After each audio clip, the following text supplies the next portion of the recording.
los 18 testigos de las planchas de oro. Bienvenidos a Evidencia Sud. Casi todos los que han escuchado algo sobre el origen del Libro de Mormón están acostumbrados a la historia tradicional, la de los 3 y los 8 testigos oficiales. Esos 11 hombres cuyos nombres aparecen al principio de cada libro y que son la base de nuestra narrativa. Pero hoy vamos a elevar el nivel de la conversación. Vamos a pasar de lo básico a lo menos hablado, a esos detalles que suelen quedar en la sombra de la historia, pero que son piezas fundamentales del rompecabezas. Imaginen por un momento que estamos en un tribunal defendiendo un caso. Si presentáramos a 3 testigos estrella, el jurado prestaría atención. Si de pronto aparecen 8 más para respaldar la historia, el jurado diría, vaya, este es un caso sólido. Pero ¿qué pasaría si, cuando parece que el caso está cerrado, comienzan a entrar a la sala otros testigos? Personas que quizás no vieron el evento principal cara a cara, pero que sopesaron la evidencia, que escucharon el metal, que tocaron el objeto a través de la tela, o que vieron el lugar exacto de los hechos. Estos nuevos testigos, aunque no sean los oficiales, son los que terminan de inclinar la balanza de la veracidad. Son los que hacen que el argumento del fraude se caiga por su propio peso. Hoy vamos a presentar ese expediente adicional. Los testigos de segunda y tercera mano, los escépticos y los familiares que con sus diarios, cartas y testimonios ante la ley, añaden un peso abrumador a la realidad física de las planchas de oro. Prepárense, porque hoy vamos a ver que lo que José Smith defendía no era una idea, era un objeto real que dejó huella en todos los que se cruzaron en su camino. Empecemos por el lugar de los hechos. La historia narra que las planchas estaban enterradas en una colina llamada Cumorah. Muchos críticos dicen que el hoyo nunca existió, pero los registros dicen otra cosa. Antes de pasar lista a nuestros testigos, algunos se preguntarán, ¿y qué hay de José Smith? ¿No es él el testigo número 1? En términos legales, la respuesta es no. En este tribunal que estamos imaginando, José Smith es el proclamador. Él es quien presenta el caso.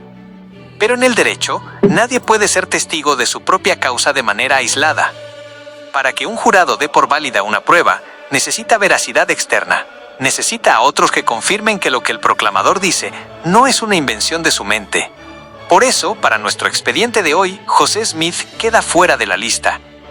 No porque su testimonio no valga, sino porque el peso de la prueba recae en esos 18 hombres y mujeres que, sin tener el papel protagonista, arriesgaron su reputación y su seguridad para confirmar que lo que José cargaba no era un mito, sino un objeto físico y tangible.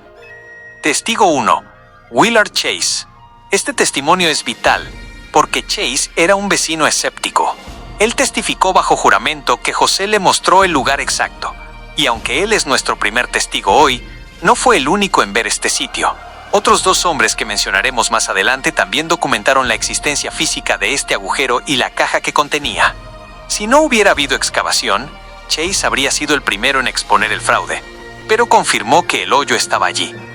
Contacto físico, el peso y la textura. Ahora, entremos a la casa.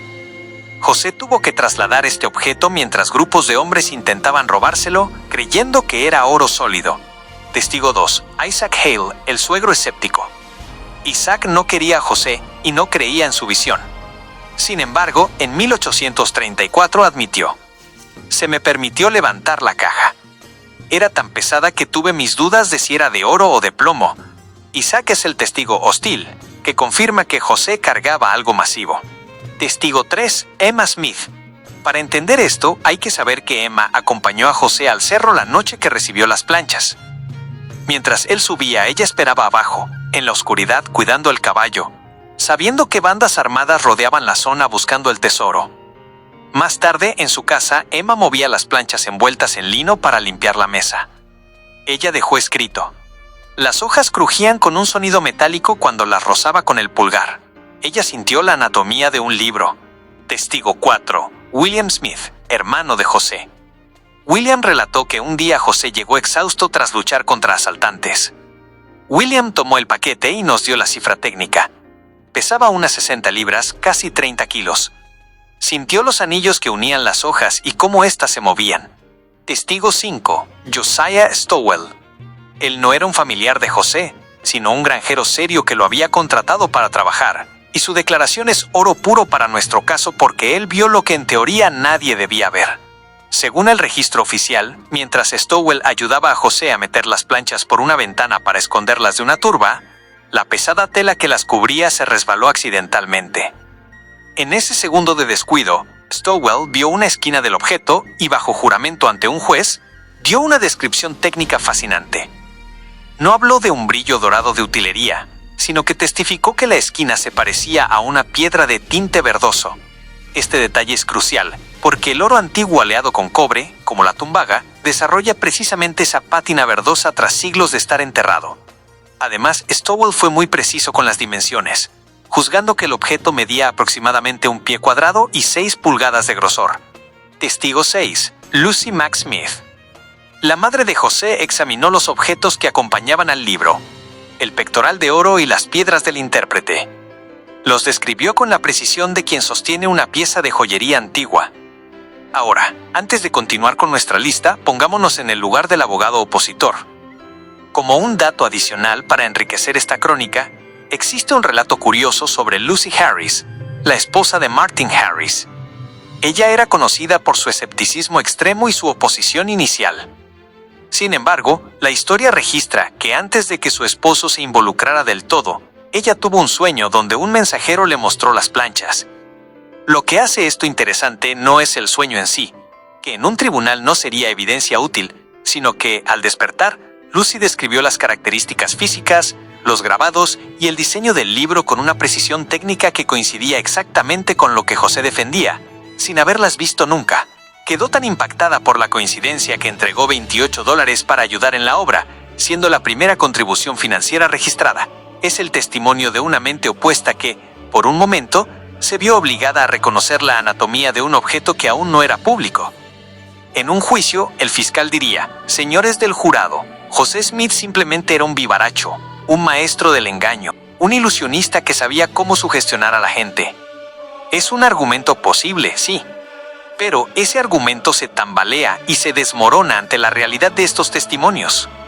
Porque, veamos, una cosa es engañar a un amigo que quiere creer en ti, pero otra muy distinta es engañar a un suegro que te detesta, como Isaac Hale, y hacerlo sentir un peso de 27 kilos que él mismo describe como plomo u oro. ¿Cómo engañas al tacto, al oído y a la fuerza física de personas que no estaban bajo tu encanto? A José Smith le habría costado un milagro adicional engañar a quienes estaban en su contra. Si esto fuera un truco de magia, el mago habría tenido que mantener la ilusión no solo en el escenario, sino en el lodo del bosque, bajo la lluvia, frente a jueces hostiles y ante familiares que lo veían todos los días en la mesa de la cocina.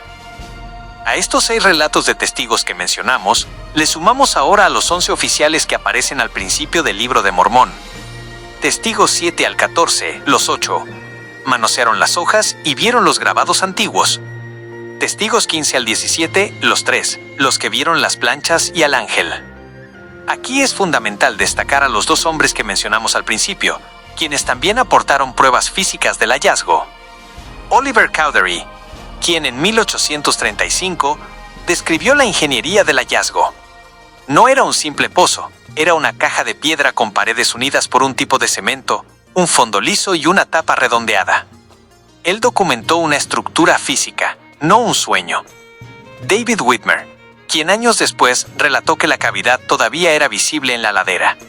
No era una alucinación, era una marca física en la tierra que los curiosos aún podían señalar. Y finalmente, el testigo 18, Mary Whitmer. Pero no podemos hablar de evidencias sin mencionar a una mujer cuya historia es única, distinta a lo que ya describimos, Mary Whitmer.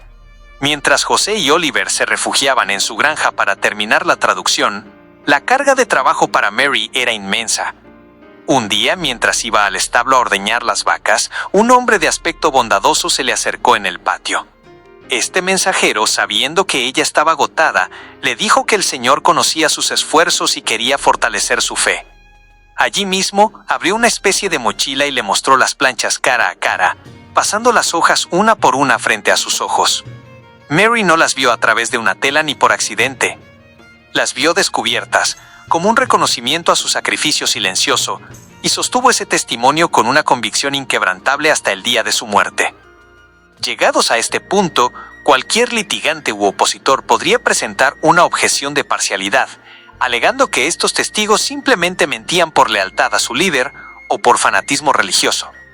Dirían que un juramento sobre una Biblia no es prueba suficiente de veracidad. Sin embargo, aquí es donde el expediente se vuelve indiscutible. En el derecho existe lo que llamamos declaración contra el propio interés.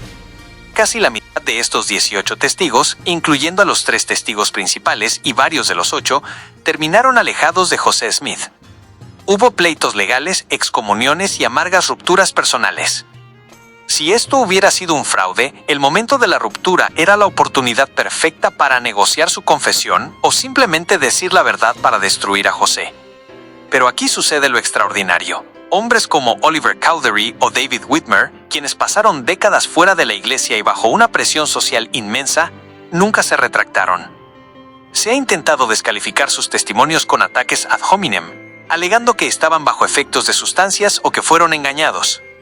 Pero la historia es terca. Incluso en su lecho de muerte, cuando el hombre ya no tiene nada que ganar en este mundo y se prepara para el juicio divino, mantuvieron su declaración original. Yo vi las planchas, yo toqué las hojas. Invitamos a todos a investigar la vida de estos hombres y mujeres. Verán que no eran alucinados, sino ciudadanos respetables cuyas vidas fueron marcadas por un objeto físico que no pudieron negar, ni siquiera cuando se convirtieron en enemigos del hombre que lo encontró. Ahora piensa en esta pregunta: ¿pelearías por una piedra? Detengámonos un momento. Acá es donde el escéptico debe reflexionar. ¿Por qué correr tanto peligro por algo que no existía? José regresó a casa con un dedo dislocado y moretones tras luchar cuerpo a cuerpo contra 3 asaltantes en el bosque. Nadie pelea así por una mentira. Nadie corre kilómetros con 60 libras bajo el brazo, que equivalen a 27 kilos, esquivando balas y emboscadas, si lo que lleva no tiene un valor real. Finalmente, la prueba reina: la fidelidad de los que se fueron.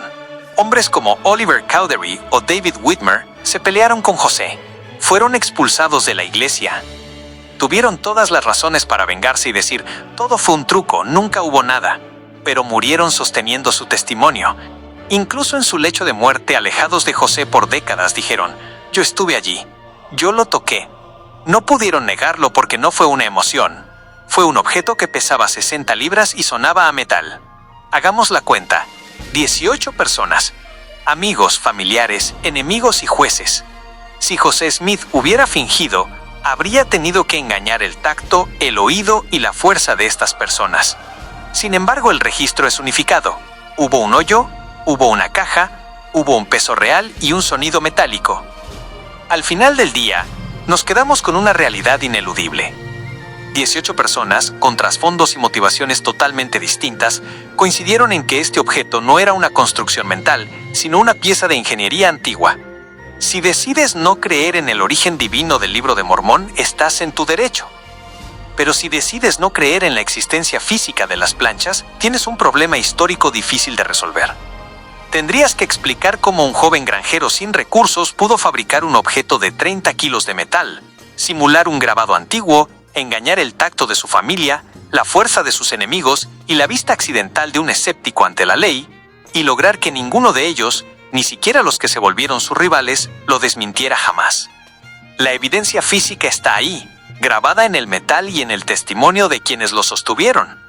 La pregunta ahora no es si las planchas existieron, sino ¿qué contenían para que tantos hombres y mujeres estuvieran dispuestos a arriesgarlo todo por ellas?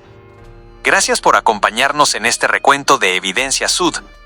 Si este contenido te ha ayudado a ver la historia desde otra perspectiva, no olvides compartirlo. ¡Hasta la próxima!